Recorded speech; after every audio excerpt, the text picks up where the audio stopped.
I enjoyed doing a lot of comm work back in the day. Okay. Heather Wilde's going to come talk to us about, I hope it's what I think it is, but I'm eager. Give it up for Heather.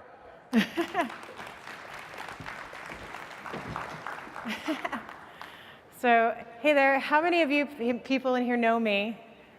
All right, cool. So this is going to be an interesting talk for those of you that don't. Hopefully you'll like it. So once upon a time, I was just your average developer sitting in a call center, managing a team of people, but sitting there wondering what on earth I should do with my life.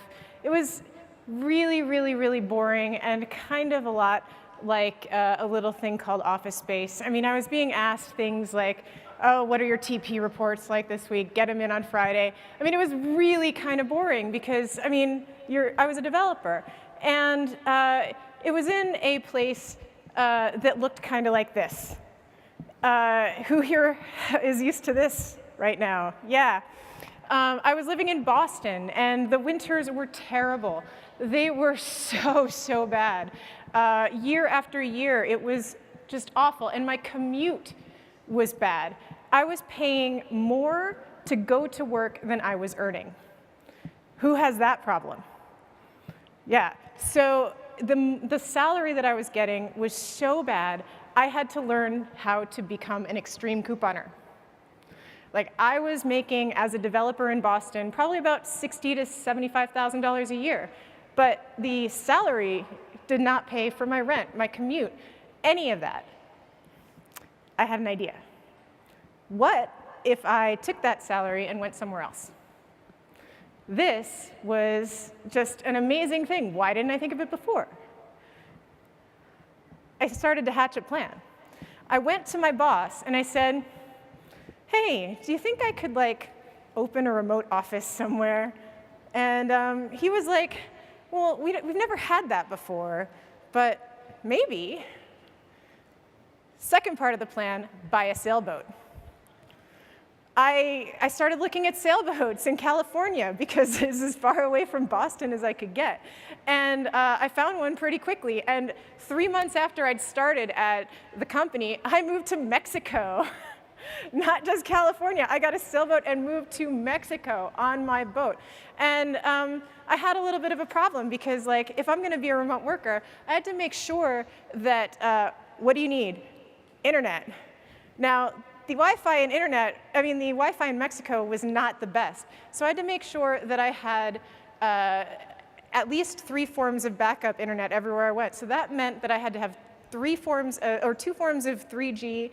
And unfortunately, a hurricane hit soon after I got to Mexico.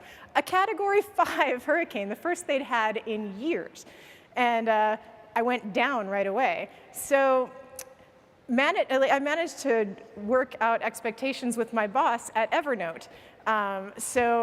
Right after managing Evernote, I called up and I was like, yeah, well, we're going to be offline for a couple weeks, and we're not entirely sure when we're going to be back up again. But they were like, OK, it's fine, we'll handle it. Because I was managing the remote company from my boat in Mexico. But it was cool because I'd set up the infrastructure so that it could work that way.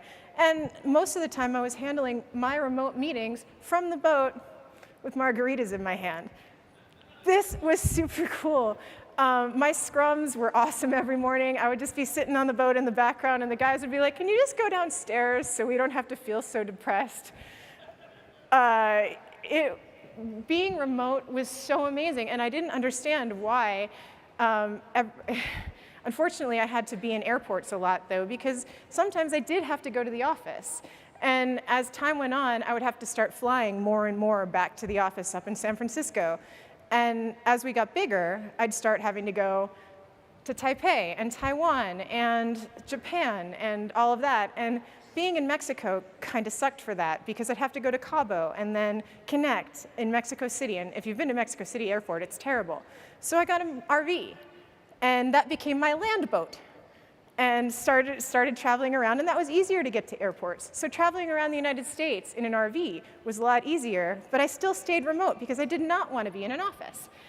And so I moved to Disney World and lived in Disney World for 6 months while still in the RV, which is by Orlando, which is an amazing airport to get to anywhere you need to go, by the way. So if you want to be remote, working as a developer, Disney World, check it out.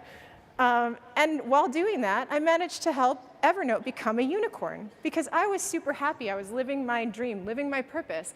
And Evernote, as a unicorn, grew. Now, when I got tired of being at Evernote, I left and went down to downtown Las Vegas to help them grow and help the companies there be as awesome as Evernote could be. And I met somebody there that has helped me grow my career even more. His name is Tony Robbins. He's pretty cool. His hand is about as big as my face. So if you've ever met him, he's way taller than me. But he has taught me some really amazing things about how to make your dreams succeed and just keep going after what you want. And it's because of him that I actually became a TED speaker and organizer. So anyone that wants to talk to me about that after this, feel free and come up. Now, where do I want to go through next? I think that I'm pretty good at figuring out the Wi-Fi thing, so maybe the moon or Mars or something will be the next place I go remote. So if you've learned anything from me talking today, you should just jump out. If you want to go remote, it's totally doable. I built Evernote from my sailboat in Mexico while drinking margaritas. You can do anything you want. You don't have to be in the snow. All right? Cool? Check me out tomorrow. I'm talking about AR, VR, MR, and my hashtag's Heathriel, and thank you, CodeMash. Wow, thanks.